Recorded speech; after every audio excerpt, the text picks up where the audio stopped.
C'est simplement parce qu'elle s'ennuyait, coincée dans l'ascenseur, qu'elle a couché avec un inconnu, mais après une nuit d'amour. Elle a appris par l'homme une terrible vérité. Ce type n'était pas du tout un employé de l'immeuble, mais un simple agent de sécurité posté à l'entrée. Son téléphone était rempli de vidéos prises en cachette de Jennifer. Jacques la regardait tous les jours lorsqu'elle venait travailler, et nourrissait depuis longtemps des pensées lubriques à son égard. Pour conquérir le cœur de sa déesse, Jacques avait délibérément mis l'ascenseur hors service ce vendredi soir, provoquant ainsi leur emprisonnement, dans le seul but de trouver une occasion de l'approcher. En entendant cela, Jennifer s'est effondrée émotionnellement, et a menacé de le faire mettre en prison une fois qu'il serait sorti de là. Au cours de la dispute, ils en sont venus aux mains. Dans la confusion, Jennifer a cassé la clé d'un coup de pied. Ils n'avaient désormais plus aucune possibilité de sortir. Ils étaient complètement coincés dans cette boîte métallique hermétique. Tard dans la nuit, la veille de la Saint-Valentin, dans un immeuble de bureau du centre-ville de New York, la plupart des employés avaient déjà quitté leur poste. Seule Jennifer faisait des heures supplémentaires jusqu'à très tard. Elle tenait le cadeau destiné à son ex-petite amie, dans l'espoir de réparer leur relation brisée. Mais dès qu'elle est entrée dans l'ascenseur, Jacques, vêtu d'un costume sombre, est apparu. Il a engagé la conversation avec Jennifer, en lui expliquant qu'il venait lui aussi de terminer ses heures supplémentaires. Quelques mots ont suffi à rapprocher instantanément les deux personnes. L'ascenseur descendait en douceur, mais alors qu'il se trouvait à mi-hauteur de l'immeuble, il s'est brusquement arrêté sans crier gare.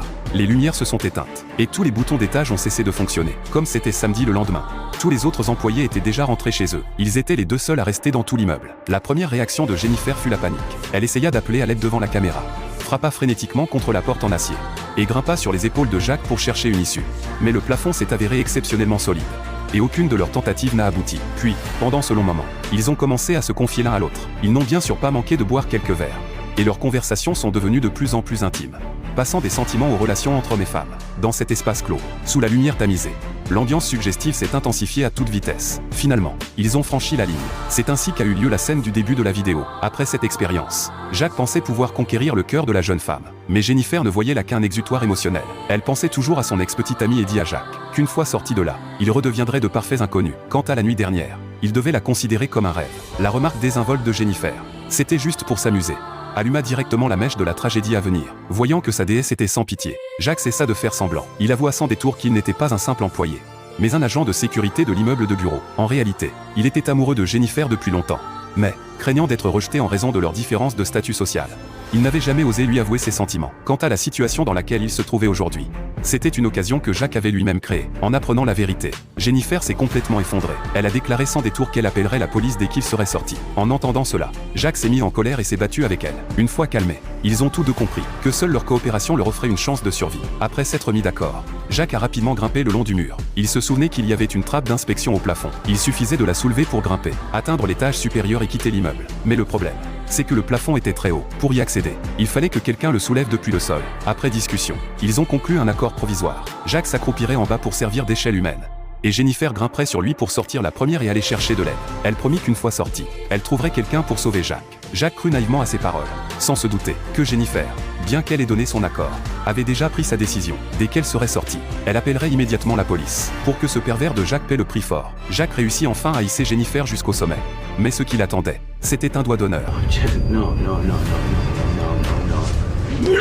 Jennifer n'y prêta pas attention et se retourna pour grimper. Jacques, quant à lui, n'avait pas l'intention de rester les bras croisés. Il tordit ses vêtements pour en faire une corde, l'accrocha au bord de l'ascenseur, et se lança à la poursuite de Jennifer dans la direction qu'elle avait prise. Peu de temps après, son avantage physique commença à se faire sentir. Jacques la rattrapa rapidement. Jennifer paya alors le prix de son geste. Dans la lutte, ils perdirent tous deux l'équilibre, et retombèrent lourdement dans l'ascenseur depuis les hauteurs. Le choc violent les plongea tous deux dans le coma. Bien plus tard, Jennifer fut la première à reprendre conscience. Elle ligota fermement les mains de Jacques, et le contraignit à avouer ses crimes au téléphone. Jennifer a filmé toute la scène pour conserver des preuves. Elle était convaincue que si elle tenait le coup jusqu'à l'heure de travail, cette vidéo permettrait d'envoyer Jacques en prison. Alors qu'ils attendaient les secours, un rebondissement inattendu s'est produit. Un collègue de Jacques est arrivé dans l'immeuble avec sa petite amie. En entrant dans le hall, ils ont constaté qu'il n'y avait personne. La tenue de travail de Jacques était pourtant toujours là, mais il était impossible de le joindre au téléphone. C'est alors que l'homme a remarqué les images de vidéosurveillance. Il a immédiatement compris que l'ascenseur était en panne.